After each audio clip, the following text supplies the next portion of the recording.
encontramos algunas estampas magníficas, de calidad, pero también de lo que nos están contando. Y he traído esta y esta otra, que tienen que ver con el mundo literario.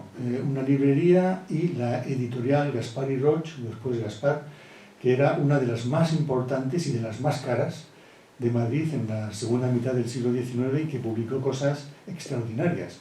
En esta, lo que estamos viendo es la gente que va a comprar libros, que hace tertulia en la librería, y ¿qué vemos? Que se anuncia, pues se anuncia un arte de cocina, se anuncia un catecismo, el de Ripalda, se anuncia devocionarios.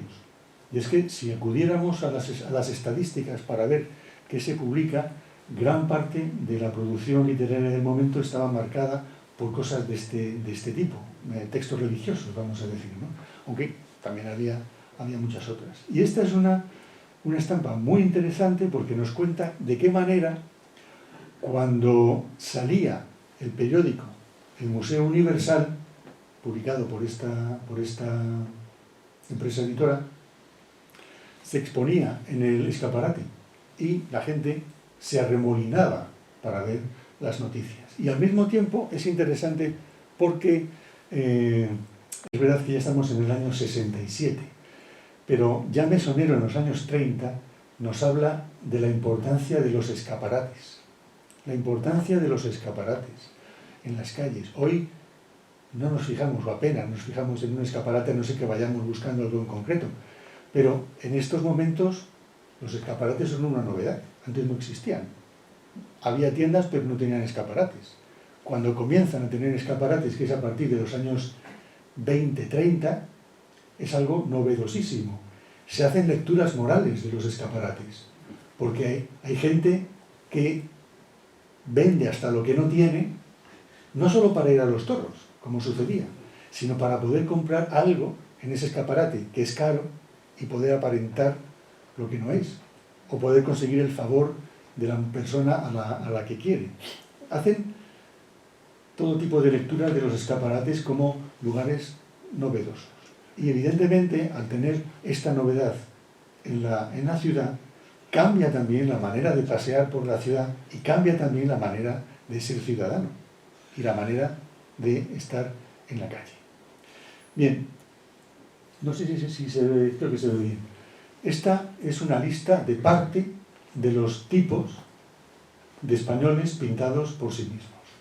Si lo ven, son, como vuelvo a insistir, prácticamente todos urbanos.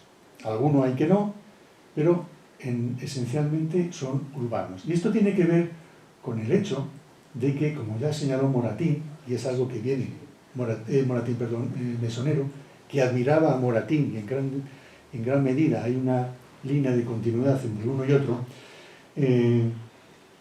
la verdadera España no está en las clases bajas, ni está en el campo. La verdadera España es la clase media, que es la que está al día de lo que está sucediendo en el resto del mundo. Y esa clase media tiene una obligación, que es no olvidar su historia, para, al mismo tiempo que evoluciona con los avatares y con las novedades, sigue teniendo sus referentes antiguos, sus referentes identitarios. Este es el discurso que se va a estar repitiendo en estos costumbristas, tanto en Larra como en Mesonero. Otra línea de pensamiento consideraba, sobre todo entre políticos republicanos, consideraba que el pueblo no era la clase media, era la clase baja y la clase rural, y que era precisamente en ellos donde estaba la esencia nacional. Y estas dos ideas van a estar debatiéndose, pugnando durante mucho tiempo. Bien, pues esta creo que es una de las razones por las que los españoles pintados por sí mismos se centran sobre todo en el mundo urbano. Y se centran también sobre todo en el mundo urbano porque el mundo urbano cambia más, evidentemente, que el mundo rural. Y en el mundo urbano se puede ver, como decía el Mesonero, los tipos perdidos y los tipos hallados. Aquí tenemos pues, a diferentes personajes. Como ven, son unas estampas que a mí me parecen magníficas. Aquí tenemos más, el barbero, el indiano, el tunante, el estudiante de Tuna. Aquí tenemos otras. He traído bastantes para que vean un poco cómo se representaban diferentes personajes y diferentes tipos en esta época. La criada, el pretendiente y el ama de cura. Bien, estas ilustraciones pertenecen a los españoles pintados por sí mismos, que tuvo luego varias reediciones, y al reeditarlos, para atraer al público, lo que hicieron fue cambiar las ilustraciones, con esta novedad. También es verdad que la moda ya no era la misma en los años 40 que en los años 60. Entonces se actualiza el modelo. Pero, como los españoles pintados por sí mismos tuvieron mucho éxito, pues enseguida hubo, esta me parece que es del año 45, los españoles pintados por sí mismos se mostraron en Aleluyas. La Fundación hoy en día tiene una colección magnífica de Aleluyas. Y en tiempos hicimos un libro sobre Aleluyas. Bien, los españoles pintados por sí mismos, pues ya saben, con unos pocos versos y con una imagen se caracteriza a estos individuos. Pero no solo hubo españoles pintados por sí mismos. La explosión, el género, desbordó las expectativas, y entonces encontramos ya cubanos, valencianos, españoles de Ogaño, las mujeres españolas, las mujeres de hoy, las de ayer, etc. Fue un enorme éxito este formato. Era un formato además que en cierto modo tenía algo de crítica social, que también se puede ver en los versos de las Aleluyas, y fue un modelo que además continuó de una forma, en cierto modo, sorprendente. Porque si pensamos que el pintados por sí mismos daba credibilidad a lo que se leía y a lo que se veía, porque se suponía que los propios franceses o los propios españoles se representaban a sí mismos, sorprende que el modelo se traspase a los animales pintados por sí mismos. Entonces, los animales pintados por sí mismos es una colección francesa del año 42, en la que evidentemente retoma la tradición de Esopo, de las fábulas de Esopo, etcétera, etcétera, y humaniza a los animales, y se supone que están comentando costumbres contemporáneas de irracionales, pero está claro que de lo que se está hablando es de los hombres y de las personas de estos años. De hecho, la colección Animales pintados por sí mismos se subtitula Escenas y costumbres de la vida pública y privada de los irracionales. En esta colección participan los mejores escritores franceses: Balzac, Nodier, Musset, George Sand, y también un extraordinario grabador como fue, se me ha ido el nombre ahora, Granville. Y además está publicado, es un libro estupendo, publicado con una calidad magnífica por uno de los mejores editores del momento también, que publicaba a Víctor Hugo, a Julio Verne, etcétera, etcétera. Es decir, se junta el mercado, la necesidad de ganar dinero con una tradición en la manera de representar a los individuos. Bien, aquí traigo algunas imágenes para que vean, es también este tono satírico burlesco de la representación de la vida moderna desde el punto de vista de los animales. Esto se tradujo al español y se publicó en 1880, lo publicó una importante editorial catalana. Al mismo tiempo, y como no podía ser de otra manera, ya que este formato tenía mucho éxito y los Animales pintados por sí mismos se reeditaron también varias veces, pues salió la correspondiente Aleluya de los animales pintados por sí mismos, impresa y distribuida en Madrid en la calle Juanelo, una calle que está muy cerca del Rastro, una calle en la que durante un tiempo vivió Jovellanos. Hay todavía allí una placa, una calle estrechita, que realmente está llena de historia. Bueno, esta es un mundo sobre el costumbrismo, que, como digo, tiene muchas veredas. Puesto que iba a contar estas cosas aquí en Valladolid, pensé, voy a ver algo sobre costumbristas vallisoletanos.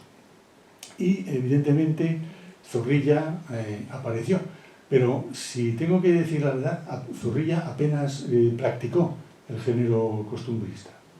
Él escribió un artículo, que sepamos, solo un artículo, incluido en los españoles pintados por sí mismos, un artículo que se titula El poeta, y lo que hace es una fisiología del poeta. Y aprovecho para decir que una de las manifestaciones de la literatura costumbrista fue el género de la fisiología. Estamos acostumbrados a oír cuadro costumbrista, artículo de costumbres, panorama de costumbres, etc. Antes me referí a la utilización de toda una terminología y un léxico novedoso en el ámbito de la representación visual, el daguerrotipo, pintar, retratar. Los costumbristas siempre hablan de que pintan, retratan, etc. Pues bien, la fisiología, término científico, surgió también un género que surge en Francia y que enseguida se adapta aquí en España. Y esto consistía en algo tan sencillo como coger a un individuo y pensar que es el representante de algo. Por ejemplo, un funcionario. Entonces hacemos la fisiología del funcionario. Y describimos físicamente al funcionario, describimos moralmente al funcionario, describimos también sus costumbres y tenemos una parte de la sociedad. La fisiología tiende a categorizar, clasificar la sociedad del momento, en teoría desde un punto de vista científico, pero puede ser también un objeto. De hecho tenemos, el matrimonio no es un objeto, pero se me ha cruzado ahora en el pensamiento, la fisiología del matrimonio. Entonces, pero tenemos también fisiología del paraguas, por ejemplo, ¿no? ¿Para qué sirve? ¿De dónde viene? ¿Cómo se hace? ¿Qué funciones tiene? En fin, fisiología del cigarrillo. Y se va haciendo una clasificación, una taxonomía que pretende ser científica, con mucha liberalidad, de la nueva sociedad, porque se es muy consciente de que se está en un nuevo tiempo, en una nueva sociedad. Entonces, Zorrilla, en este retrato del poeta, hace una fisiología del poeta. Pero bueno, luego seguí mirando un poco más. Desde luego no encontré los vallisoletanos pintados por sí mismos, pero sí encontré esto, que seguramente ustedes conocen mucho mejor que yo, los solaces de un vallisoletano setentón, que está además haciendo un guiño. Esto se publica en el año 95, está haciendo un guiño a Mesoneros Romanos, a Ramón de Mesoneros Romanos, que había publicado sus memorias hasta el año 80. Las memorias de Mesoneros Romanos se titulan Memorias de un setentón. Entonces aquí Ortega Zapata hace un guiño, se relaciona, se referencia con Mesoneros Romanos. Este Ortega Zapata escribe, porque no sé si figura aquí, no, pero se ve en algún otro momento, las costumbres y tipos del Valladolid de 1830. Se sitúa en ese momento de su infancia y juventud. Y este es el abuelo de Ortega y Gasset, Ortega Zapata.